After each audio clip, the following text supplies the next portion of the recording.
All right, so what you want to do is you want to open gray valve number 20. That way you're feeding your pump. You always want it to have a water source. And then we're also going to open 14, which is the recirculation line. And what that does is it allows water to always be going somewhere, because what will happen if you don't have 14 open is this will have the same water in it, and what will happen is it's just going to spin over and over and get hot. So once it's hot in here, it's actually going to make your lines expand and potentially break your plumbing lines. So then after that, you're going to want to make sure that the air is out by opening this until you get a steady stream. As you saw, I got a steady stream. And then you can close that back up and then turn on your pump. I'm just making sure that these lines are all right. So now we're going to see, once it's done pressurizing, see how it's hovering at 40 now? You know that it's pressurized once it's steady. And then you can open 13 slowly and send it to your lines.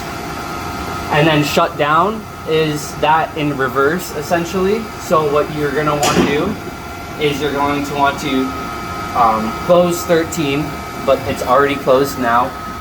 And then you want to shut off your pump.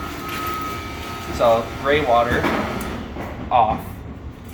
And then you can come over here.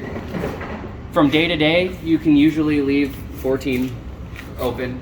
The only time that it has to be shut really is when you clean it. And then 20, you want to close this every night at least. That way, there's not, if this seal in your pump is going and it's reaching the end of its life, what will happen is you want to do that as a safety measure so that all of this water doesn't creep into your wet end, and then you'll come in the morning and you'll have a couple hundred gallons of water on the floor. So you want to make sure that you close that every night. Okay. Does that make sense? Yeah, but during like just our operational hours, whatever, this can be on all day, right? The gray water, yeah. Okay. So that's how we start up. So I'll go through it again real quick. So we feed it. We feed the pump the water. Comes down and through. 14's already open. Turn it on. Weed it out again, or just check this, make sure it's good? I mean, when you come in the morning, yeah. Okay. But I just did it a second ago. I know that it's primed. Okay. Just make sure that it's always a steady stream coming out of there. Yep. And then you can open your line slowly once it has pressurized. Okay. And this one will normally be at what it is, right? And then this one goes 5 or 10 above that. Yep, correct. Clean it up. So that one that you're pointing at right now, that's what it should be. This one, if it's 5 to 10 over, yeah, if that one's 5 to 10 over, that's how you know it's time to clean.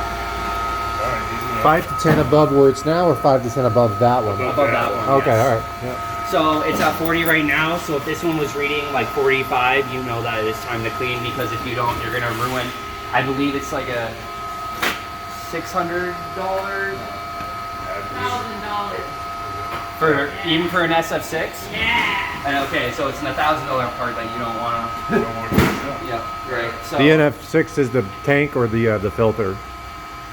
the SF6. SF6. That's just what we call this canister. Okay, all right, got it.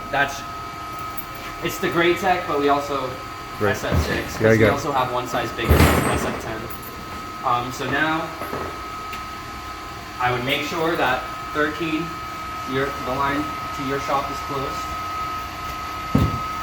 Turn this off.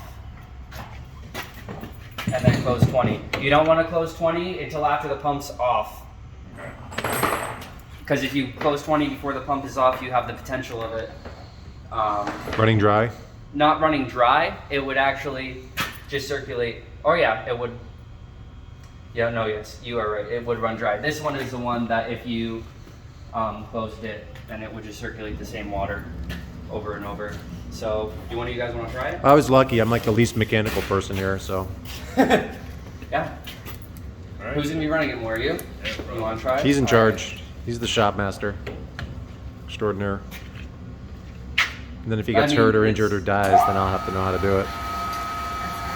That's open.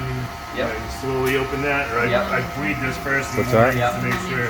Yeah, and then Yeah. slowly open that. Slowly open Correct. that. And then this, you want to make sure that it's What's open that? also before you start the pump. You want to make sure these two are both open before you start the pump. So you always want to remember, like Cameron already said, you want to make sure that you have an incoming, and you always want to make sure you have an outgoing. Okay? If you don't have an incoming, you're gonna run that pump dry. You're gonna have to buy a new pump.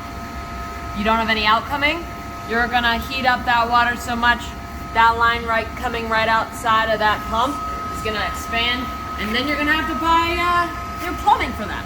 So I would recommend not doing that. Alright. So do you want to put it down for me now? I mean, it's pretty easy from here. Cool. So do you guys have a good grasp on that, or are there Yeah. any questions? So if we had been running that 13 line, we would have, when do you, so just to refresh, when would you have closed that in that process? So if this was open when you start up, you don't want it to be open right away because the pump has to Pressurize. I'm saying, but if you, at the end of the day, you've been running the shop, That's the first Yep. thing you want to close. and that's the Yeah. first, right, because it's already closed, that's why we didn't close it, because it was already Yes, closed. Yeah, I just got 'cause it. I- But that's the first thing that we do. Okay. Yep. All right. All right. So Yeah, that's pretty good. sound on that. I mean, I'm sure that if you have any questions, you probably read the book as a refresher. Yeah. And it will tell you exactly, or even refer to the video.